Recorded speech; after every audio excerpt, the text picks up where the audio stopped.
Bismillah. A'udzu billahi minasyaitonir rajim. Bismillahirrahmanirrahim. Alhamdulillahi rabbil alamin. Wassalatu wassalamu ala asyrafil anbiya'i wal mursalin wa ala alihi wa sahbihi ajma'in birahmatika ya arhamar rahimin. Allahumma salli ala sayyidina Muhammad wa ala alihi wa sahbihi wa sallim. Assalamu alaikum warahmatullahi wabarakatuh. Kita memberkati majlis ilmu pada malam ini dengan bacaan Umul Kitab Al-Fatihah. A'udzu billahi minasyaitonir rajim. Bismillahirrahmanirrahim. Alhamdulillahi rabbil alamin. Ar-Rahmanir Rahim. Maliki yaumiddin. Iyyaka na'budu wa iyyaka nasta'in. Ihdinas siratal mustaqim. Siratal ladzina an'amta 'alaihim ghairil maghdubi 'alaihim waladdallin. Amin. Qala Allah Ta'ala ba'da a'udzu billahi minasyaitonir rajim. Bismillahirrahmanirrahim. Qul sadaqallah fattabi'u millata Ibrahim hanifa wa ma kana minal musyrikin. Sadaqallahul azim. Surah Ali Imran ayat ke-95. Alhamdulillah, bersyukur kita pada Allah Subhanahu wa taala atas nikmat dan kurnia daripada Allah, ya ini nikmat iman dan Islam. Salam dan selawat ke atas junjungan besar baginda Rasulullah sallallahu alaihi wasallam. Insya-Allah pada malam ini kita masuk di dalam tajuk yang baru pada muka surat 41. 41 yang tajuknya Saki Baki Agama Hanif, iaitu agama yang lurus dalam jahiliah Arab.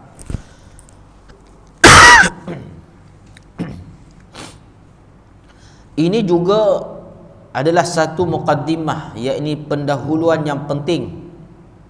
Perlunya iaitu mesti dipelajari sebelum memasuki pembahasan sirah ataupun sejarah mengenai kefahaman pengajaran sejarah itu sendiri. Pendahuluan ini membawa kita menoleh ke belakang kepada satu kenyataan yang dulunya sering menjadi pertikaian mengenai agama ini kepada mereka yang melihat dari jauh yang semestinya kabur, lalu mereka tuduh dengan berbagai tuduhan palsu melalui agak dan sangkaan ataupun persepsi yang palsu.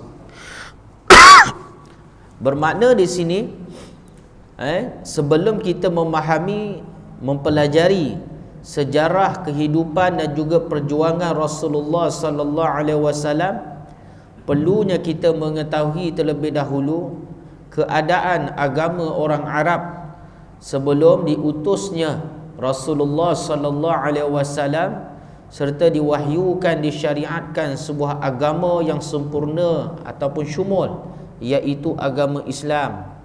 Dan daripada sini juga kita akan melihat bagaimana orang kafir juga ia bersaksi atas nama Tuhan, iaitu atas nama Allah Subhanahu wa taala, akan tetapi melakukan perkara-perkara syirik dan kufur kepada Allah Subhanahu wa taala.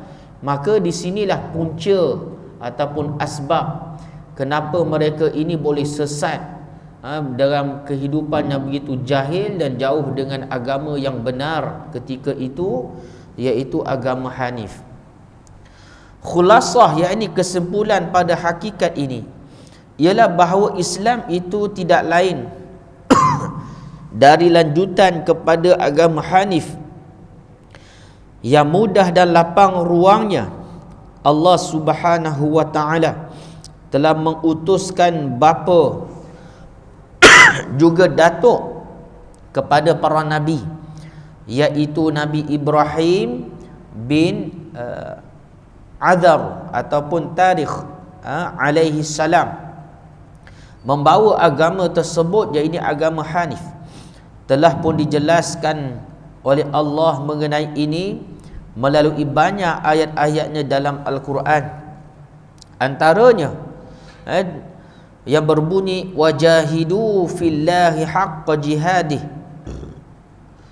huwajtabakum wama ja'ala alaikum fid din min haraj millata abikum Ibrahim. Kalau ada satu ayat suratul Baqarah, millata abikum hanifa, dalam suratul Baqarah ada huwa sammakumul muslimin min qablu wa fi hadha ila akhir ayat. Ya, ini berjihadlah kamu pada menegakkan agama Allah dengan jihad yang sebenarnya. Dia, ya ini Allah telah pilih kamu untuk berjihad, dan dia tidak dijadikan atas kamu sebarang kesukaran dalam agama ini, iaitu agama bapa kamu Ibrahim AS. Dan dia juga yang menamakan kamu muslimin sejak dahulu, dan di Al-Quran tersebut, Al-Quran ini bermakna agama-agama terdahulu juga agama yang benar yang Allah wahyukan, syariatkan kepada Nabi terdahulu khusus kepada Nabi Ibrahim AS pun juga adalah kalangan muslimin. Ini kepada mereka yang beriman pada Allah, beriman pada Nabi, dan beriman pada kitab-kitab yang telus, yang tidak diterpesongkan. Di dalam surah yang lain, qul sadaqallah, katakanlah benar kata Allah itu, fattabi'u millata Ibrahim hanifah, maka ikutlah millah ta itu adalah agama Ibrahim yang hanif. Hanifah itu adalah agama yang lurus.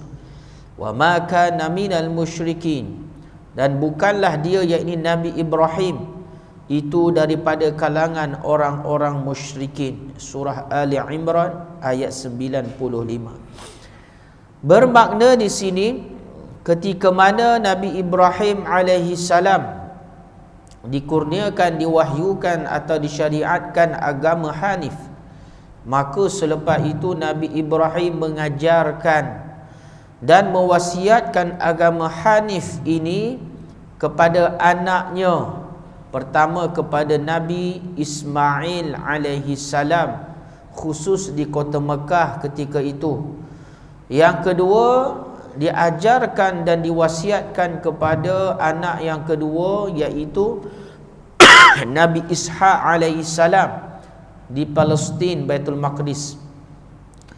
Yang ketiga, diajarkan serta diwasiatkan kepada cucunya Nabi Yaqub bin Ishaq alaihi salam, pun di Palestin. Dan yang keempat, yang masyhur dikisahkan di dalam Al-Quran, Nabi Ibrahim AS mengajarkan serta mewasiatkan agama Hanif, agama yang lurus ini, kepada Nabi Lut alaihi salam. Itu yang masyhur yang dikisahkan di dalam Al-Quran. 4 orang nama yang disebut di dalam Al-Quran yang diajarkan serta diwasiatkan agama Hanif ini daripada Nabi Ibrahim alaihi salam. Memang sudah ada di pengetahuan anda bahawa orang-orang Arab itu adalah anak cucu Nabi Ismail alaihi salam. Nabi Ismail alaihi salam ini dia bernikah dengan bangsa Arab yang kuno, yang asli, yang mula-mulanya datang dari kerajaan Sabak. kerajaan Sabak, iaitu di Yaman. Lepas tu mereka ini ada sebahagiannya di Madinah. Lepas tu mereka ini bermusafir untuk berdagang sehinggalah sampai ke satu tanah yang gersang, yang sebelum itu ataupun hari ini nama dia Kota Mekah. Maka bila mana dia ada dua suku kaum kabilah yang bersama-sama awal-awal duduk di sebuah tanah yang gersang, yang hari ini nama dia Mekah, yang ketika itu adanya punca air, iaitu air Zam-Zam, yang ketika itu awal-awal yang berada di kawasan tanah yang gersang itu adalah Siti Hajar, isteri kedua kepada Nabi Ibrahim AS, dan kepada anak kandungnya Nabi Ismail AS.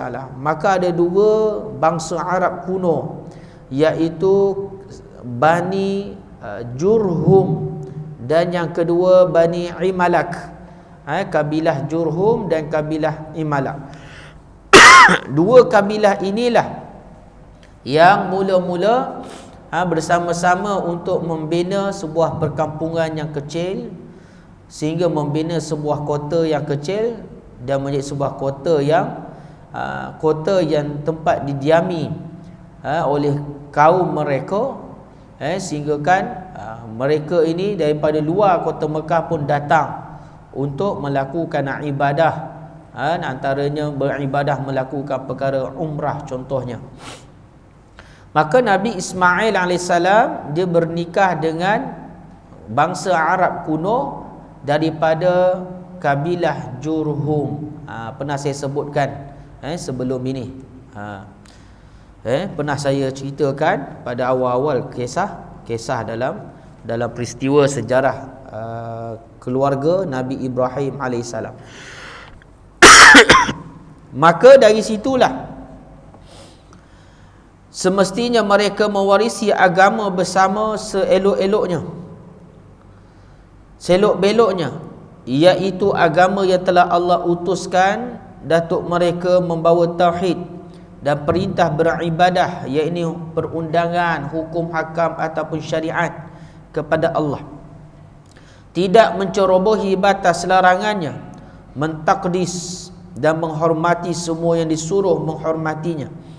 Yang utama sekali ialah menghormati dan mentakdiskan Baitul Haram, Masjidil Haram, menghormati segala syiarnya, mempertahankannya, melaksanakan perkhidmatan terhadapnya, serta menabir, iaitu kelambukannya. Akan tetapi dengan berlakunya zaman berzaman, kurun demi kurun, mulalah orang Arab ketika itu mencampur adukkan yang batil dengan yang hak. Masa ni bila mana Nabi Ismail AS telah mengajarkan kepada kaum dia, umat dia di mana? Di kota Mekah, dan melahirkan lapisan para ulama ketika itu untuk menyebarkan agama Hanif ini di tanah Arab, khusus semenanjung Arab ketika itu. Maka selepas bila mana Nabi Ismail AS wafat, anak-anak murid dia inilah para ulama ini melahirkan pula pelapis-pelapis ulama ketika itu. Akan tetapi lama kelamaan, kurun demi kurun, abad demi abad, ketika itulah mereka ni semakin lama mencampur adukkan perkara-perkara yang bercanggah dengan syariat Islam ketika itu dengan perkara yang hak. Hak yang mereka pusakai dari datuk nenek mereka diadukkan dengan yang batil, perkara yang sesat, yang datang dengan tidak disedari. Lalu cacat dan tercelalah seluruh bangsa Arab bila diselubungi kejahilan, hanyut dan sesatlah mereka. Bersama mereka orang-orang yang terpukau dan terpedaya oleh kepalsuan. Dengan itu menyusup masuklah syirik ke dalam mereka, dan akhirnya menyembah berhala sudah menjadi kebiasaan kepada mereka. Akhirnya rosak di sudut keruntuhan akhlak, dan perkara-perkara batil yang mereka tiru juga itu ikut sama nyusup masuk. Dengan kerana itu maka jauhlah mereka dari suluhan tauhid, Dan ciri-ciri sebenar agama Hanif, akhirnya setelah jangka masa yang panjang, menyeluruhnya jahiliah yang ketat, yang sukar hendak dilekangkan, dan berikut itulah mereka berhadapan dengan daripada utusan Allah dan kebangkitan Nabi Muhammad sallallahu alaihi wasallam. Maka lama kelamaan mereka ni sesat. Walaupun mereka berdoa atas nama Allah, tetapi mereka juga tidak lari dengan berhala-berhala kepercayaan mereka. Dan siapa yang bawa masuk penyembahan berhala dan mencampur adukkan perkara-perkara yang batil di dalam agama yang Hanif ketika itu, iaitu orang yang pertama mula memasukkan syirik yang mengajak bangsa Arab, iaitu menyembah berhala, iaitu Amru bin Luhai bin Qama'ah. Ini orang pertama. Orang pertama Amru bin Luhai, nenek moyang kepada suku Khuza'ah. Ibnu Ishaq meriwayatkan dari Muhammad bin Ibrahim bin Al-Harith At-Taimi bahawa Abu Salih As-Saman menceritakan kepadanya bahawa beliau mendengar Abu Hurairah berkata, saya dengar Rasulullah sallallahu alaihi wasallam berkata kepada Aktham bin Ja'un Al-Khuza'i, mafhumnya, saya lihat Amru bin Luhai bin Qama'ah bin Khandaf menarik berhala kayunya ke dalam neraka. Saya lihat dia itu benar-benar menyerupai engkau. Lalu kata Aktham, apakah penyerupaan itu membahayakan saya, wahai Rasulullah? Maka Rasulullah jawab kepada Aktham, sahabat yang beriman, tidak, kerana engkau adalah orang mukmin dan Amru itu kafir. Sesungguhnya dialah orang yang mula mengubah agama Ismail, iaitu agama Hanif, agama Nabi Ibrahim, dengan memasang berhala, mencipta bahirah. Sebentar lagi saya akan terangkan apa itu bahirah, apa itu sayyibah, apa itu wasilah dan hami. Dan tiga yang tersebut itu adalah unta betina yang dihadiahkan kepada berhala.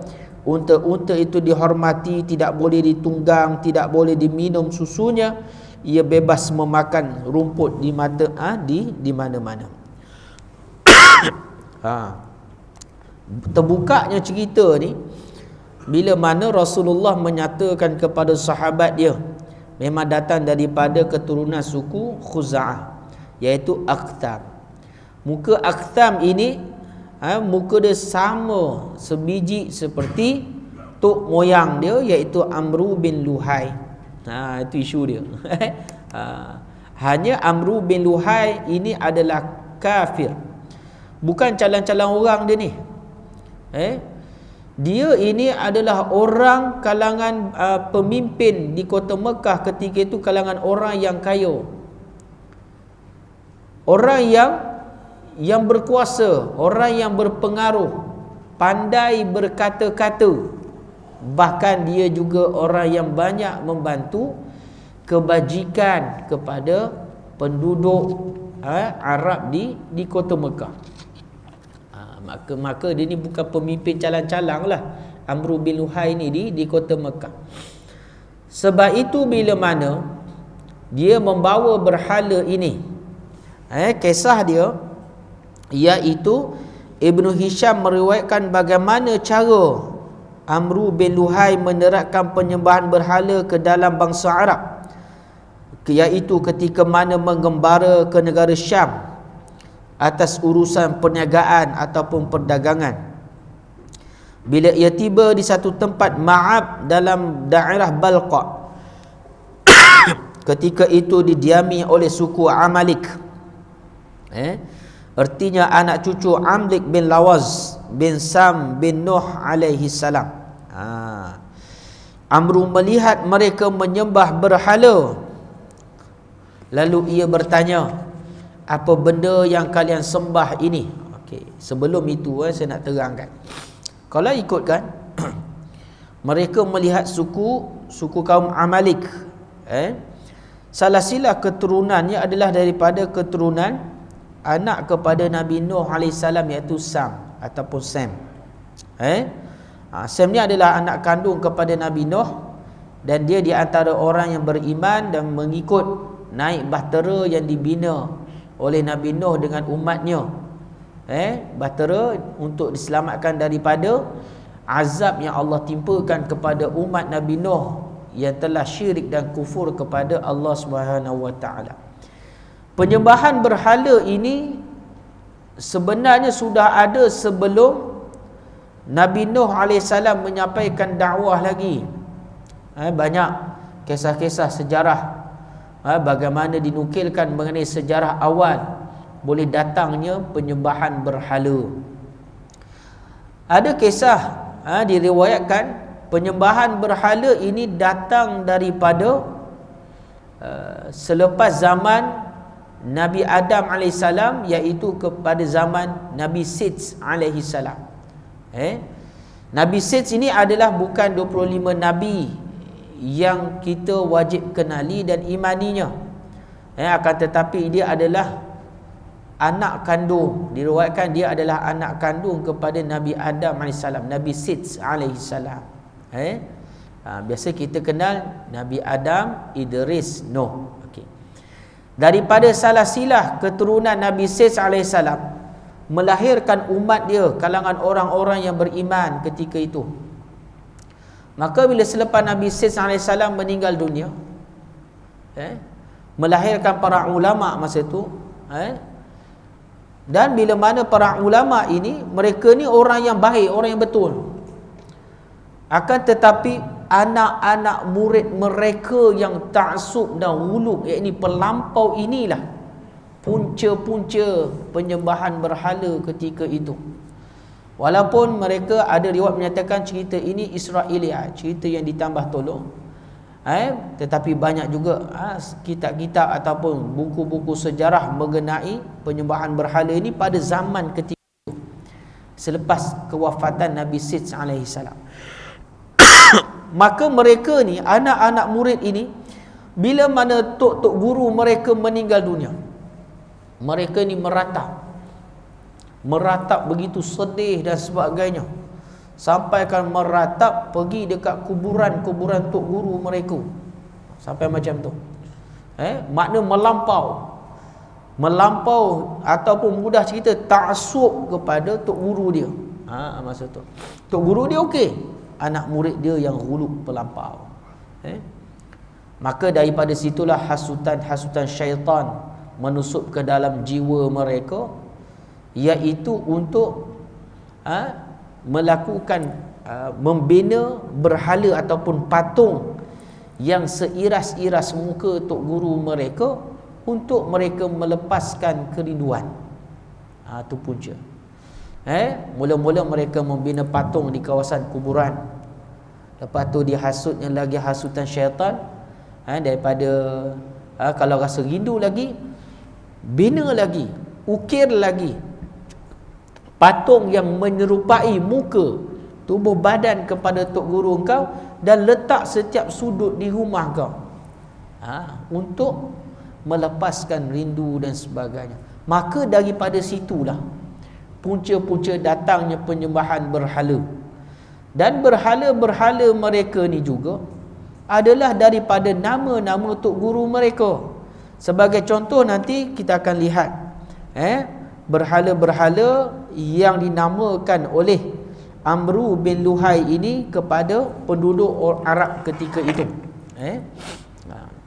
Masa itu ini kisah bagaimana datangnya penyembahan berhala.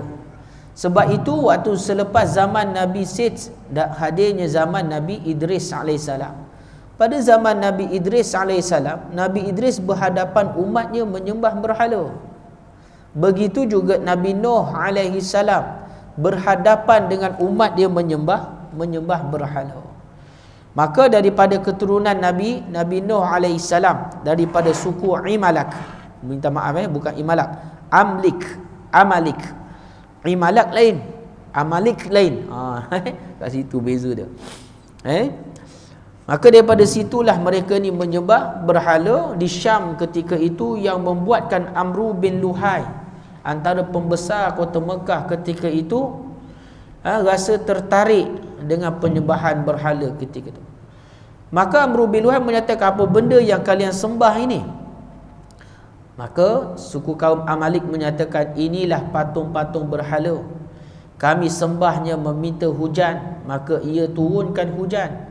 Kami minta pertolongan, ia beri pertolongan. Maka mahukah kalian beri kepada saya?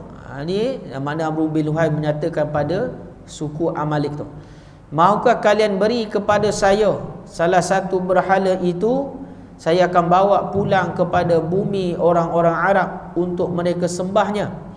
Lalu diberikan kepada Amru satu berhala yang dinamakan Hubal, dan berhala itu dibawa pulang ke Mekah dan disuruh orang menyembahnya.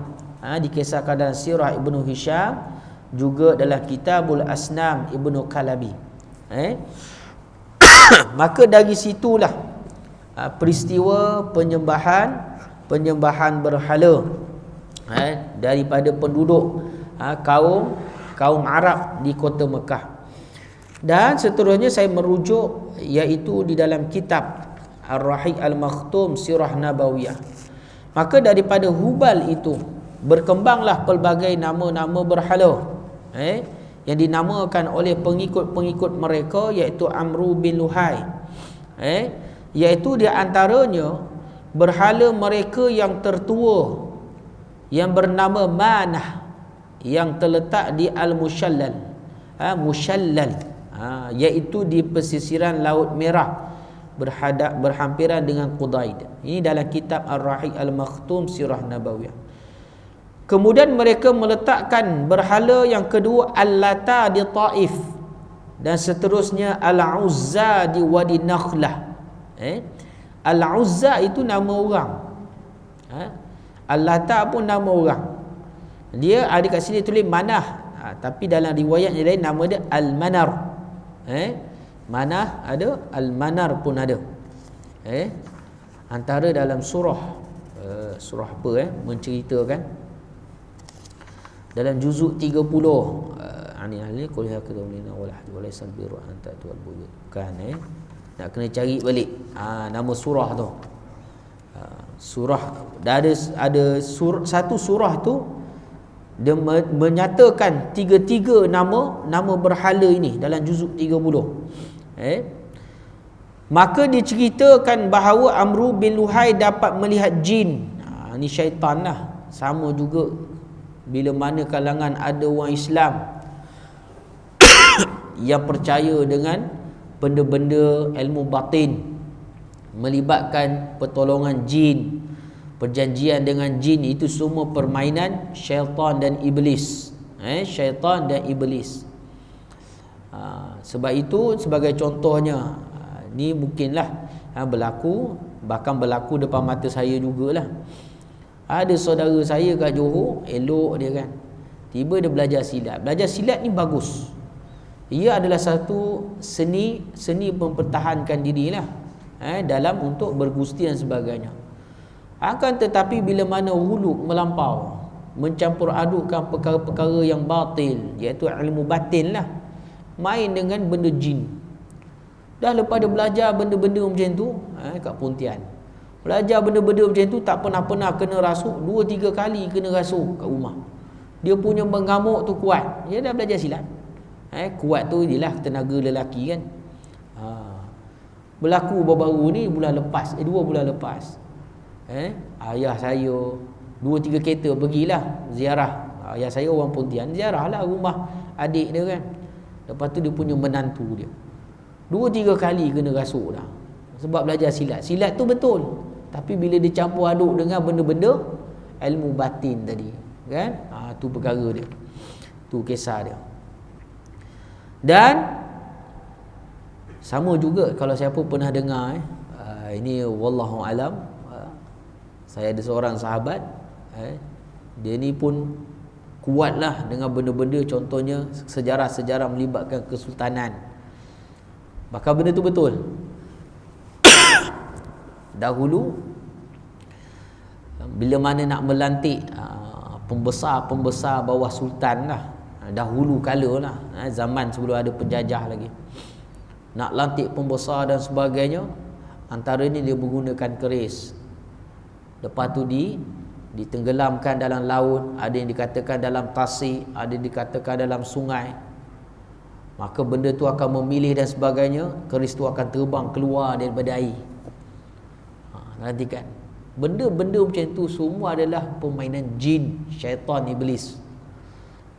Yang cerita saya ni orang belajar agama juga. Tapi sebab dia dah main dengan benda-benda macam tu, tapi benda tu fakta betul. Yang terbang pisau, parang apa semua, itu semua jin, syaitan. Kita pernah dengar tak Nabi ni belum habis masuk bab perang ni kan, Nabi berperang, tak pernah lagi kita dengar sahabat sendiri pedang ke terbang, tak ada. Yang bahkan yang sahihnya adalah mengenai para sahabat tentera Islam terdengar hentakan-hentakan yang kuat kepada tentera Quraisy ataupun tentera musuh, tentera kafir ketika itu. Dia dengar saja, tapi riwayat itu sahih. Sebab apa? Dinukilkan dalam Al-Quran dan juga dalam hadis riwayat yang sahih, iaitu tentera-tentera malaikat. Tentera malaikat. Itu bukan permainan jin, syaitan dan sebagainya. Itu memang datang bantuan daripada Allah SWT. Allah memerintahkan malaikat Jibril alaihissalam memimpin tentera-tentera malaikat, iaitu di dalam peperangan Badar ada, peperangan Uhud ada, khususnya lagi dalam peperangan Badar. Dan dikaitkan dalam surah Ali Imran, bagaimana Allah SWT mendatangkan bala tentera malaikat yang dipimpin malaikat Jibril alaihissalam untuk memberikan kemenangan, pertolongan kepada tentera Islam yang dipimpin oleh Rasulullah sallallahu alaihi wasallam. Maka kalau kita dengar lagi ada orang guna cerita-cerita macam tu, kita kena berhati-hati. Pisau terbang lah, parang terbang, keris terbang, benda-benda macam tu kita kena berhati-hati. Sama juga, ini kawan saya juga cerita, dia boleh berubat tapi tak tahu dia belajar dengan siapa. Perubatan Islam lah. Dia boleh berubat, tapi bila dia cerita dengan saya, kawan dia ajar. Kita tak tahu siapa kawan dia. Rupanya bukan dia cerita dengan saya saja, dia cerita dengan seorang lagi. Bila fikir balik, kawan dia rupanya jin berubat. Orang yang datang suruh berubat. Kawan-kawan dia, bila kita fikir, bila saya tanya siapa kawan dia, adalah. Dan tu kawan saya seorang lagi yang cerita, kawan dia tu jin lah ustaz. Uish, macam mana ni kan? Sebab dia tak ada basic ataupun belajar mana-mana guru untuk dalam perubatan Islam. Contohnya Darul Syifa ke, bawah Allah Yarham siapa, Ismail Kamus ke kan, Tok Guru Ismail Kamus. Rumah saya belajar Darul Syifa, tapi bila dah kahwin dengan saya haramkan dia berubat orang. Itu je. Saya keluarkan ijtihad saya sendiri kepada isteri saya, haram berubat orang. Tak boleh. Sebelum dia kahwin dengan saya, dia ada berubat orang. Tapi ada efek-efek sampingan lah. Tapi dia ada ilmu. Dia sempatlah belajar dengan Allah Yarham Doktor Tuan Guru Doktor Harun Din, rumah saya lah. Tu saya tak bagi dia berubat orang, sebab saya sendiri pernah ikut dia berubat. Habis lepas berubat tu, sehari terlentuk, tak boleh buat apa, bangun badan tak kuat semua. Itu kisah dia. Semenjak itu saya keluarkan fatwa untuk dia. Fatwa untuk dia bukan untuk kalian lah. Fatwa ijtihad, haram berubat benda lain lah. Saya pun tak pandai buat perubatan Islam, tapi sebabkan rumah saya tu sikit sebanyak dia ceritalah gini. Lepas tu bila kawan saya cerita pasal benda-benda dia berubat ni, kawan kan, dah tu rumah saya ni belajar syariah lah. Syariah. Lepas tu dia perubatan Islam. Dia kata ini tak betul ni. Sebab apa guru dia kata gini. Sebab dia ada silibus kan. Kat rumah saya ada buku banyak. Rumah saya punya silibus Darul Syifa kan. Belajar dekat Bandar Baru Bangi, kat Bangi tu tempat dia, Darul Syifa. Berhadapan dengan rumah Allah Yarham. Lepas tu depan tu adalah rumah anak dia yang sulung kot, yang perempuan, nama doktor apa nama saya dah lupa. Pernah datang sekali. Okey. Tu kisah dia. Sama juga yang berlaku kepada Amru bin Luhai ni, bila mana syaitan iblis datang menghasut, datangnya jin dan sebagainya, telah memberitahunya bahawa berhala-berhala kaum Nabi Nuh, iaitu Wad, Suwa, Yahud dan Nas, ini semua nama-nama manusia. Dan tu dia letakkan nama-nama sebagai berhala-berhala mereka. Lalu dia pun pergi dan mencarinya.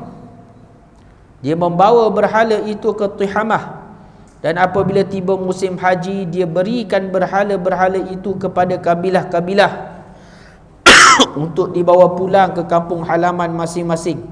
Dan akhirnya mereka telah memenuhkan Masjidil Haram dengan berhala. Sebab itu ketika mana Rasulullah sallallahu alaihi wasallam menawan kota Mekah dalam peristiwa Fathul Mekah pada penghujung tahun ke-8 ataupun pada awal tahun ke-9 Hijrah Nabi sallallahu alaihi wasallam, didapati ada 360 berhala di sekitar Kaabah. Banyak tu, 360. Maka Rasulullah SAW menghancurkan berhala dalam Kaabah, dan Kaabah pun ada, dua Kaabah pun ada, sekeliling Kaabah pun ada. Rasulullah perintahkan agar berhala-berhala itu dibawa keluar dari Masjidil Haram dan dibakarnya. Ini dalam peristiwa Fathul Mekah. Itu nanti jauh lagi kita nak sampai kepada situ. Berlakunya peristiwa pembukaan kota Mekah ni tanpa berlakunya pertumpahan darah lah. Kisah dia. Dan begitulah bagaimana syirik serta penyembahan berhala telah menjadi mercu tanda kebesaran terbesar dalam agama jahiliah, yang sebenarnya mereka dalam agama yang benar, agama Hanif, tapi lepas tu mereka sesat, mencampur adukkan dengan penyembahan berhala.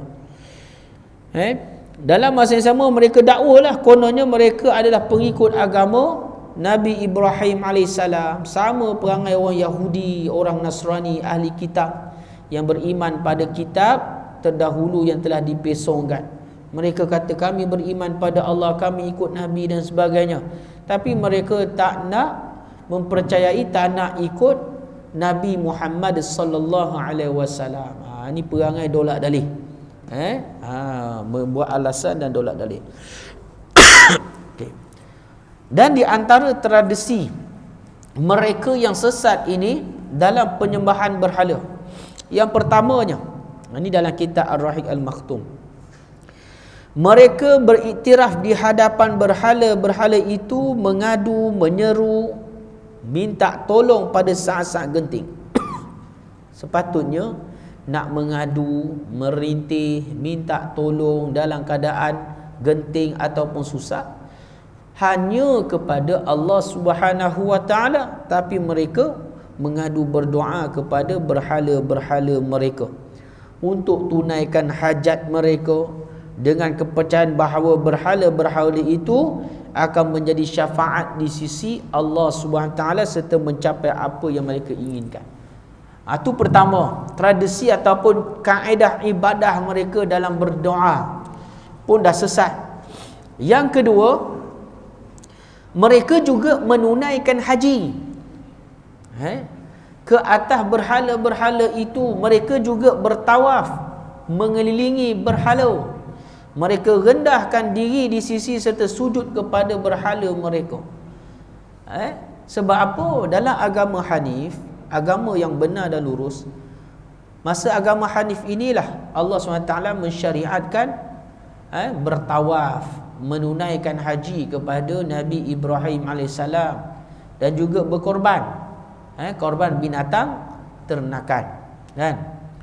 Tapi mereka ni telah campur adukkan dengan berhala-berhala mereka. Mereka berdoa kepada Allah, sama mereka berdoa juga kepada berhala-berhala mereka. Sebab itu nanti dalam peperangan, contoh dalam peperangan Badar, Nabi Muhammad sallallahu alaihi wasallam berdoa kepada Allah memohon pertolongan dan kemenangan. Bahkan Abu Jahal sebagai ketua tentera kaum kafir Quraisy pun berdoa kepada Allah mencapai pertolongan dan kemenangan menentang tentera Nabi Muhammad sallallahu alaihi wasallam. Nampak?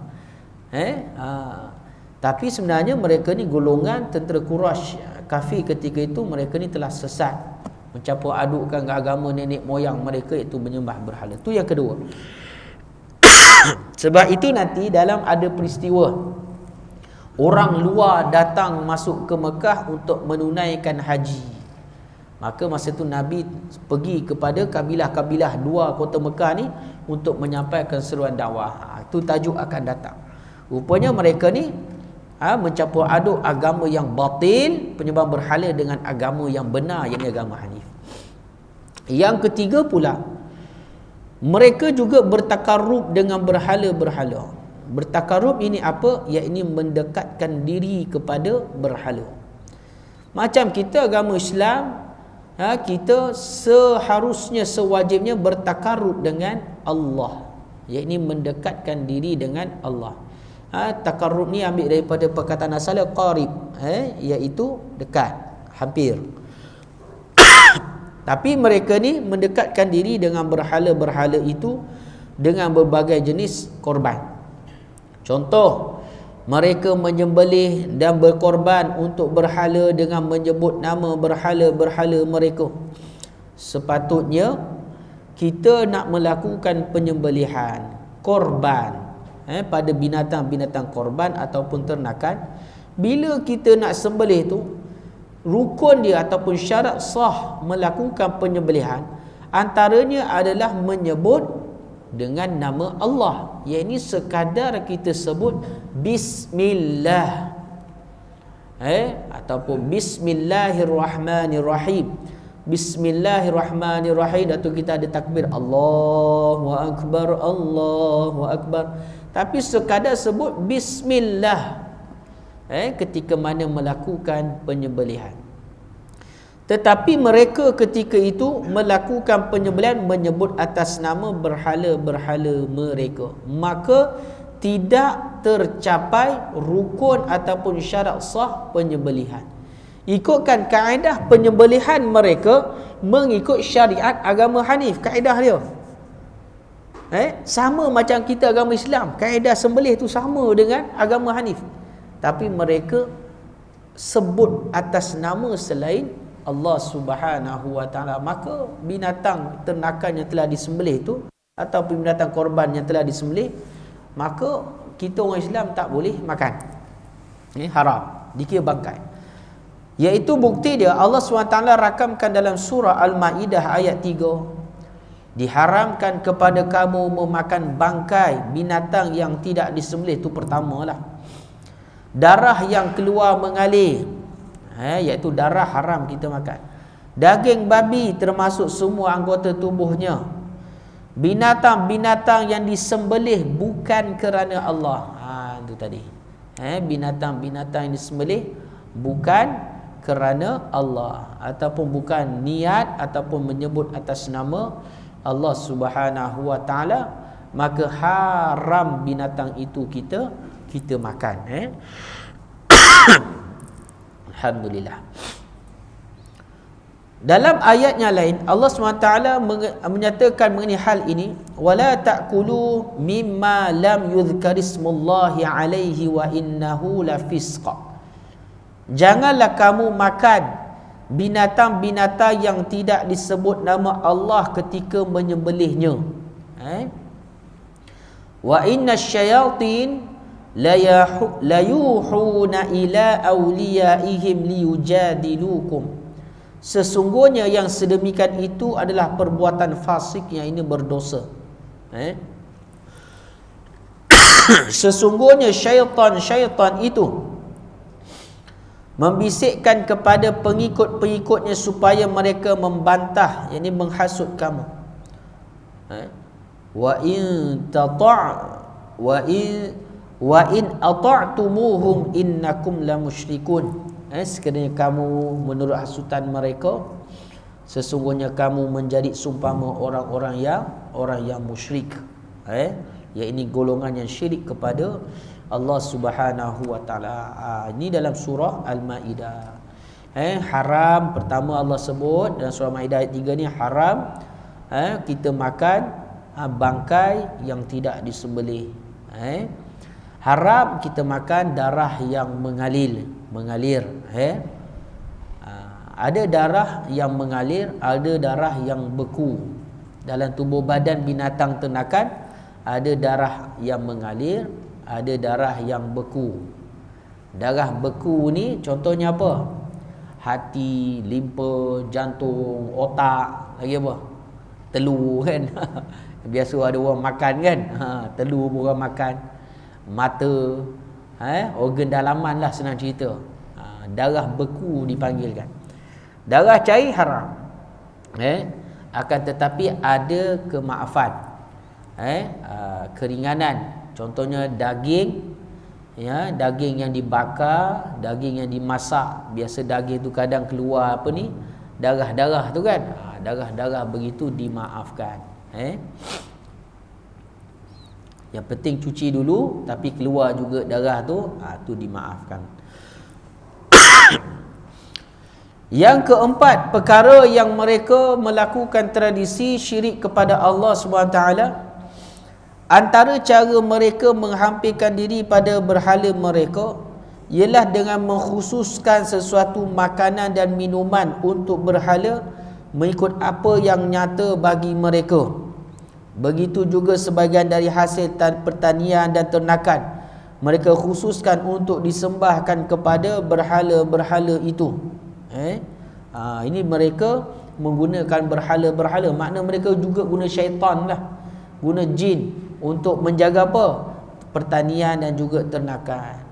Kalau dulu, zaman dahulu, pernahlah Allah yang arwah tok saya ada cerita waktu saya kecil kan. Memang adalah benda-benda macam ni, pertolongan jin kan, untuk jaga apa? Jaga binatang-binatang ternakan, jaga ladang pertanian, buah-buahan dan sebagainya, dan juga persawahan. Begitu juga kalau dulu, orang lama dulu nak pergi sekolah. Ni berlaku dekat keluarga ayah saya lah. Pergi sekolah jauh kan, daripada Kampung Sanglang, Kampung Salang pergi ke Bandar Pontian. Ikutkan perjalanannya dalam 15 ke 20 km. Masa tu naik basikal. Sebelum pagi tu, pagi-pagi tu nak pergi sekolah naik basikal, arwah nenek saya bagi tangkal kepada ayah saya dululah. Waktu tu kan jahil dia. Ayah saya cerita, bagi tangkal. Tangkal tu masuk poket, ada yang letak tali masuk dekat dalam baju. Tu bapak saya cerita dulu, waktu jahil dulu, jauh dengan agama. Tak tahu apa, mak suruh pakai, nenek suruh pakai, atuk suruh pakai. Elok pula tak ada apa-apa berlaku kan. Tingkatan 6. Setahun lebih tu tak ada apa-apa berlaku. Yalah, masa tu kereta pun tak banyak. Kalau sekarang ni kereta banyak, mudah berlaku kemalangan sebab terlalu banyaknya kereta kan. Dulu tak ada kereta. Kawasan Kampung Salang, jalan lama kan, hanya jalan dia pun teruk juga. Sekarang ni sama je. Itu kisah dia. Pengguna tangkal untuk menjaga keselamatan. Antaranya lagi, mereka juga bernazar. Setiap perkara yang saya sebutkan, mereka ni melakukan perkara-perkara syirik, semua Allah SWT nukilkan dalam firman-Nya. Dalam tadi kisah pasal mereka menggunakan berhala letak jaga pertanian sebagainya, dalam surah Al-An'am ayat 136.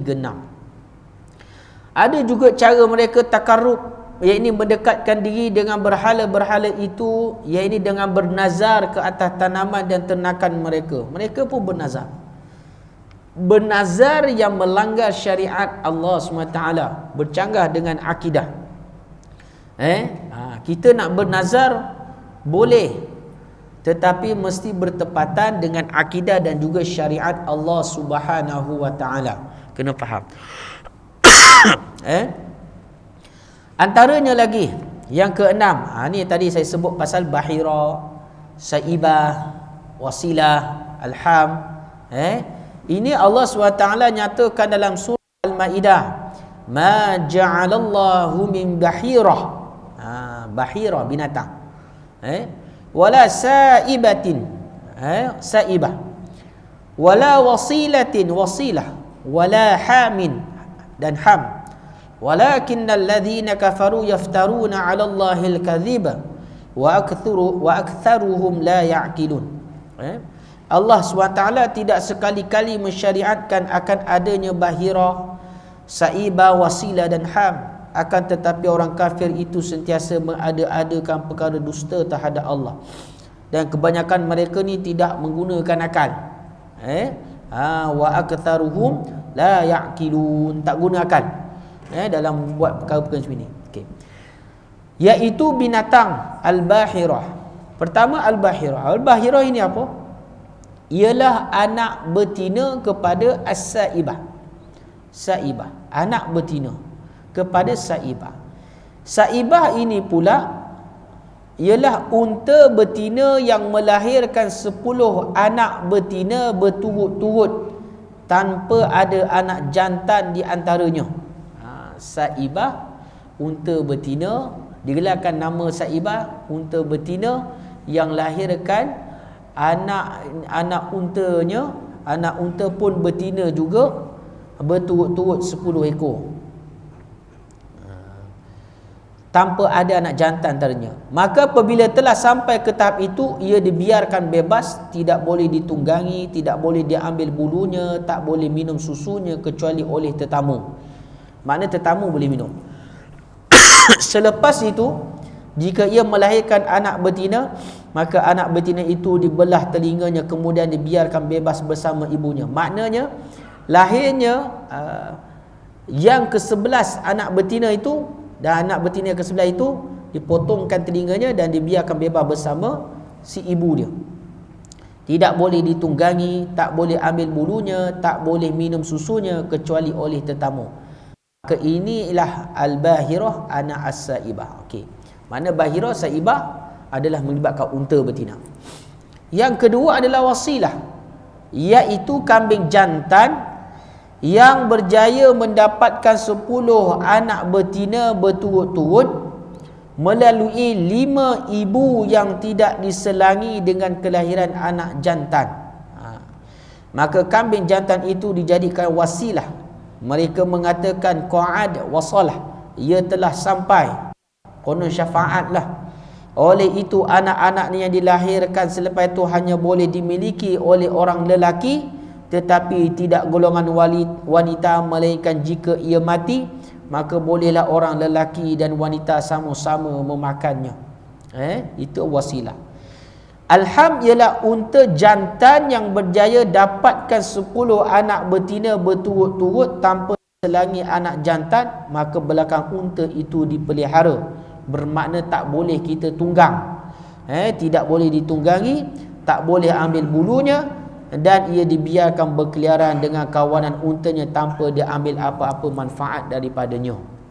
Tu dia punya tradisi dan juga kepercayaan agama mereka yang sesat. Agama mereka yang sesat. InsyaAllah kita akan sambung lagi. Ada perkara yang menarik mengenai agama yang sesat ini, iaitu meramal nasib. Meramal nasib. Maka meramal nasib ini dia juga berkaitan dengan peristiwa mengenai bapa kandung Nabi Muhammad sallallahu alaihi wasallam, iaitu Abdullah yang digelarkan sebagai nama istilah bahasa Melayu anak korban. Itu kisah dia saya akan kisahkan pada minggu akan datang, iaitu fahaman ataupun kepercayaan meramal nasib, tilik nasib dengan anak panah, atau nama istilah dia adalah azlam. Ini diguna pakai oleh atuk dia sendiri, iaitu atuk Nabi Muhammad sallallahu alaihi wasallam waktu jahiliah sebelum datangnya Islam ketika itu. Untuk mengenai Abdullah ini dikorbankan ataupun tidak. Wallahu alam. Kita berhenti sampai situ dahulu. Yang baik datang daripada Allah Subhanahu wa taala. Yang lemah selatan daripada kelemahan saya sendiri. Akhir kalam, Assalamualaikum warahmatullahi wabarakatuh. Kita tutup majlis dengan tasbih kafarah dan surah An-Nas.